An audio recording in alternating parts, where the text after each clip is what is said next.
ચલો જોઈએ કે એઆઈની મદદથી ધ હિન્દુ અને ઇન્ડિયન એક્સપ્રેસ જેવા ઇંગ્લિશ ન્યૂઝપેપરને આપણે જીપીએસસી યુપીએસસીની પ્રિપેરેશનમાં ગુજરાતીમાં કઈ રીતના સમજી શકીએ છીએ. અને વિડીયોના એન્ડમાં હું તમને એન્શિટિફિકેશન, જે આજના ન્યૂઝપેપરમાં એક વર્ડ છે જે પ્રિલિમ્સમાં પૂછાઈ શકે એવો વર્ડ છે અને 100% કોઈક ને કોઈક પ્રિલિમ્સમાં પૂછાશે, એનો મિનિંગ આપણે જોઈશું.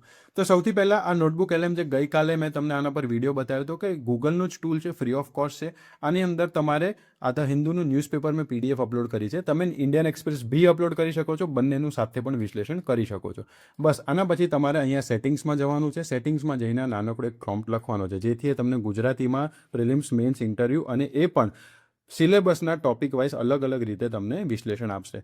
લેન્થમાં લોંગર લખવાનું અને સેવ કરો. આના પછી કેટલું વ્યવસ્થિત રીતે જુઓ, મને અહીંયા એ રિસ્પોન્સ આપે છે કે જીએસ પેપર 1 માટે કઈ કયા ઇમ્પોર્ટન્ટ ન્યૂઝ છે, જીએસ પેપર 2 માટે કયા કયા ઇમ્પોર્ટન્ટ ન્યૂઝ છે, અને જીએસ પેપર 3 માટે આજના ઇન્ડિયન એક્સપ્રેસ અને હિન્દુમાં કયા કયા ઇમ્પોર્ટન્ટ ન્યૂઝ છે. એના સિવાય કોઈ બીજા ઇમ્પોર્ટન્ટ હોય તો એના પણ વિશ્લેષણ અહીંયા આપે છે. એના સિવાય બીજી વસ્તુ, તમારે અહીંયા આગળ તમે ક્વેશ્ચનના આન્સર પૂછી શકો છો કે આ મને નથી સમજાવ, હજી સમજાવો. અને બીજું અહીંયા તમને ઓલરેડી ક્વિઝ ને એ બધું તો આપશે.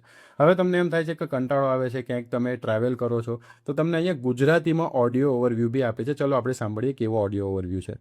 પરિણામ છે. બરાબર. આ જે એમ સ્ટ્રક્ચર નર પેદા થયા એ પછીની પેઢીમાં વર્ણસંકર એટલે કે હાઇબ્રિડ કામદાર કેવા રસાયણ છાંટીને પ્લેટફોર્મનું પરિણામ છે. બરાબર. બીજું પેલી મેસર આઇબેરિકસ કીડીઓ, એ આપણને શીખવે છે કે ટકી રહેવા માટે પ્રકૃતિ કેવા અણધાર્યા રસ્તા અપનાવી શકે છે. આના સિવાય તમે જોશો તો આ માઇન્ડ મેપ્સ છે. આ માઇન્ડ મેપ્સ તમે ઇઝીલી ઇન્ટરેક્ટિવલી કોઈ પણ વસ્તુ યાદ કરવા માટે ખોલી શકો છો અને આને સેવ બી કરી શકો છો. આ જ માઇન્ડ મેપ્સને મેં અહીંયા સેવ કરેલું છે. આ માઇન્ડ મેપને મેં સેવ કરીને અગર તમને બતાવું તો આ જો આ સેમ માઇન્ડ મેપ છે. એક જ માઇન્ડ મેપમાં તમારું આખું ન્યૂઝપેપર આવી ગયું અને તમે ઇન્ટરેક્ટિવલી આને યાદ કરી શકશો અને કંઈક ને કંઈક શીખવા માટે તમને હેલ્પફુલ થશે.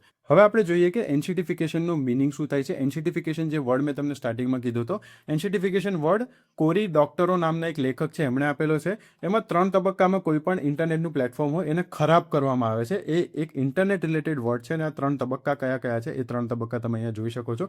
તો આવા વર્ડ્સ તમને ડેલી ન્યૂઝપેપરમાં મળતા હોય છે, પણ આપણે શોધી નથી શકતા અને સેવ નથી કરી શકતા. તો તમને આ રીતના યુઝફુલ થઈ શકે છે. એના સિવાય તમે જોશો તો અહીંયા તમને ક્વિઝ મળશે, તો તમે ક્વિઝમાં કોઈ પણ આન્સર ઇન્ટરેક્ટિવલી તમે યસ નો કરી શકશો. તમે અહીંયા ક્વેશ્ચન્સ પૂછી શકશો. એ બધી વસ્તુઓ તમારે અહીંયા શીખવા જેવી છે કે હું કઈ કઈ વસ્તુઓ આમાંથી શીખી શકું છું, કઈ કઈ વસ્તુઓ જાણી શકું છું.